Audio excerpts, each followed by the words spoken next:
काय? तणावामुळे पचनक्रिया बिघडते काय? हो.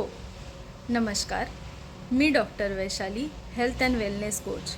आज आपण अत्यंत महत्त्वाच्या विषयावर बोलणार आहोत. तो म्हणजे तणाव आणि पचनक्रिया ह्यांमध्ये काय संबंध असतो, त्याचे कारणं आणि त्याचा उपाय आपण बघूया.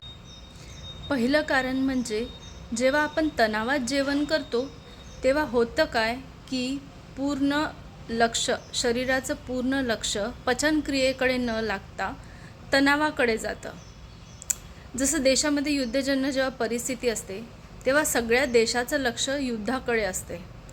तसाच काहीसा प्रकार समजा की जेव्हा तणावात असतो, आपण तणावात जेव्हा जेवण करतो, काही खातो, तेव्हा पूर्ण शरीराचं लक्ष म्हणजे पूर्ण शरीराची एनर्जी पचनाकडे न लागता तणावाकडे लागते. मग त्यांनी काय होईल? गॅसेस होतील, अपचन होईल, पोटात फुगल्यासारखं वाटेल. म्हणजे जे खाल्लं ते पचणार नाही. दुसरं कारण, ॲसिडिटी वाढेल आणि बद्धकोष्ठता होऊ शकते. तुम्ही म्हणाल कसं? जे आम्ल आपल्या शरीरात नॉर्मली स्त्रवल्या जातं, कारण की आपली पचनक्रिया व्यवस्थित व्हायला पाहिजे म्हणून, व्यवस्थित पार पडायला पाहिजे म्हणून. पण जेव्हा तणावात आपण जेवण करू तर होईल काय? आम्लाचं प्रमाण आपल्या शरीरात वाढेल, आम्ल जास्त स्त्रवलं जातं. मग त्यामुळे छातीत जळजळ होणे, ॲसिडिटी वाढणे असे त्रास होतात. कोणाला शौचालयास पातळ होते तर कोणाला शौचालयास घट्ट होते. त्याला आपण बद्धकोष्ठता असं म्हणतो.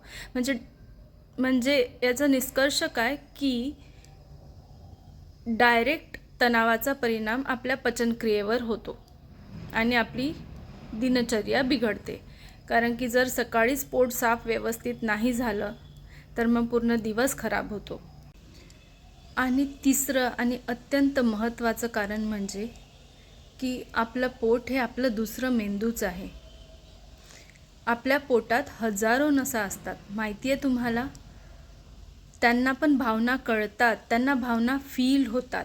म्हणून आपण नर्वस असतो की आपल्या पोटात कशी गडबड व्हायला लागते, फुलपाखरं उडत आहेत असं वाटतं. एक्झामच्या वेळेस कसं वाटतं?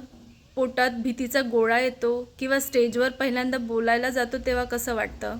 भीतीचा गोळा येतो ना पोटात.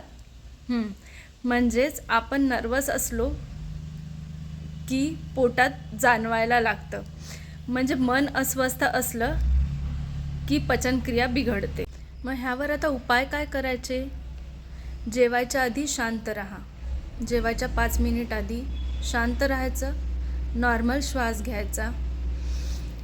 रागात किंवा रडत कुठल्याही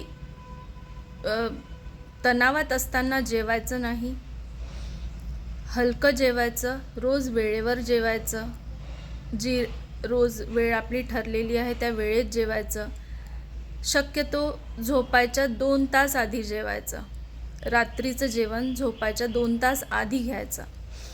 आणि जेवल्यावर शतपावली करू शकत असाल तर एकदमच उत्तम आहे. खूपच गरज पडली, जर जास्त त्रास होतोय तर तुम्ही होमिओपॅथी मेडिसिन घेऊ शकता किंवा नैसर्गिक उपचार करू शकता. तसंच टी व्ही बघत किंवा मोबाईल बघत जेवू नका. होईल काय? एखादा इमोशनल सीन येईल टी व्हीवर, रागाचा किंवा रडण्याचा. त्या सीनमुळे तुम्हाला एकदम राग येईल किंवा रडायला येईल, तर मग त्याचा पुन्हा पचनक्रियेवर तुमच्या एकदम इफेक्ट होईल. त्यामुळे मोबाईल आणि टी व्ही शक्यतो टाळा. जेवण करत असताना शांत बसून जेवा. आज मी तुम्हाला खूप मस्त उपाय सांगणार आहे, एकदम नैसर्गिक. लुईस हे सरांची एक खूप सुंदर बुक आहे, you can heal your life. म्हणजे तुम्हीच तुमची तब्येत ठीक करू शकता, फक्त विचार बदला.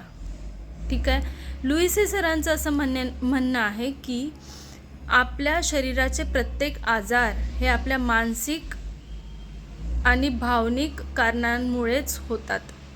जसं पचनक्रिया बिघडण्यासाठी भीती, असुरक्षितता, तणाव, नकारात्मक विचार हे कारणीभूत ठरतात. आणि लुईस हे सरांनी हे सगळं पचनक्रिया ठीक करण्यासाठी कुठले विचार आपल्या मनात आपण आणायला पाहिजे, कुठले पॉझिटिव्ह अफर्मेशन आपण करायला पाहिजे हे सांगितलेले आहेत आणि ते आज मी तुमच्यापर्यंत पोहोचवणार आहे. पचन बिघडल्यास कुठलं अफर्मेशन करायचं, कुठलं पॉझिटिव्ह अफर्मेशन करायचं? आपल्या डोक्याला, आपल्या मेंदूला डोळे बंद करायचे, शांत राहायचं आणि म्हणायचं, I digest life with ease, I release my past lovingly, easily, I am safe. म्हणजेच मी माझं जीवन खूप सहजतेने पचवते आहे किंवा पचवतो आहे. मी माझा भूतकाळ खूप प्रेमाने सोडून दिलेला आहे. मी सेफ आहे, मी सुरक्षित आहे. थँक्यू. आणि तणाव कमी करण्यासाठी काय बरं पॉझिटिव्ह अफर्मेशन द्यायचे आपण आपल्या मेंदूला, आपल्या डोक्याला? शांत राहायचं, म्हणायचं, I trust the process of my life, all is well in my world, all is beautiful. हेच की माझ्या जीवन प्रक्रियेवर पूर्ण विश्वास आहे. माझं जग सुंदर आहे. माझ्या जगात, माझ्या जीवनात सगळं काही छान सुरू आहे. थँक्यू. धन्यवाद. आता तुम्ही म्हणाल, हे पॉझिटिव्ह अफर्मेशन करायचे कधी? रात्री झोपताना आणि सकाळी उठल्यावर. तीच योग्य वेळ असते अफर्मेशनची. रात्री झोपताना डोळे मिटलेलेच असतात आपले, शांत राहायचं, 5दा रात्री म्हणायचं आणि 5दा सकाळी उठल्यावर म्हणायचं. म्हणजे एकंदरीतच काय तर पचनाच्या वेळेस आपली जी शरीराची अवस्था असते ती फाईट किंवा फ्लाईट मोडमध्ये जाते आणि शरीराचं लक्ष पचनावर नसते, तणावावरच असते आणि त्याच्यामुळे पचनक्रिया बिघडते, ॲसिडिटी वाढते, बद्धकोष्ठतेचा त्रास होतो आणि ब्ला ब्ला ब्ला. म्हणजे पचनक्रिया बिघडते आणि आपली तब्येत खराब होते.